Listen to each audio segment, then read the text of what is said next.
Baxın, nə deyir İbn Rəcəb, rahiməhullah?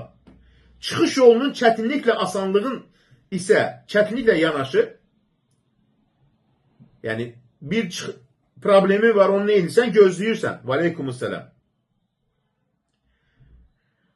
Biri də odur ki, müsibət şiddətlənib böyüdükdə, baxın, diqqətli olun.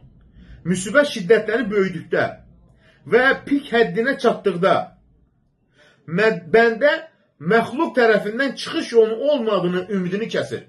Bir şey istəyirsən və elə bir dərəcəyə çatır ki, o sıxıntının şiddətlənir, qapı açılmır. O zaman insanın qəlbində bir şey olur. Ən son. İnsanlardan ümidini kəsirsən ki, Allahdan başqa heç kimsə mənə yardım edə bilməz. Bax, bəzi insanlar bir dua edir, sıxıntısını gözləyir, nə ümidlə kimsə mənə yardım edəcək, əmi oğlu var, filan kəs var. Qəlbinə başqasını daxil edib. Amma o zaman ki, bütün qapılar bağlanır. Deyir ki, qəlbində yalnız Allaha ümid qalır. Bu isə təvəkkülün əsli deməkdir. Təvəkkül isə ehtiyacların hasil olmasının ən böyük səbəblərindəndir. Çünki kim Allaha təvəkkül etsə, Allah ona kifayət edər. Talaq surəsi. Yəni, təvəkkül nə deməkdir? Qəlbindən məxluqatı çıxar. Allaha güvən.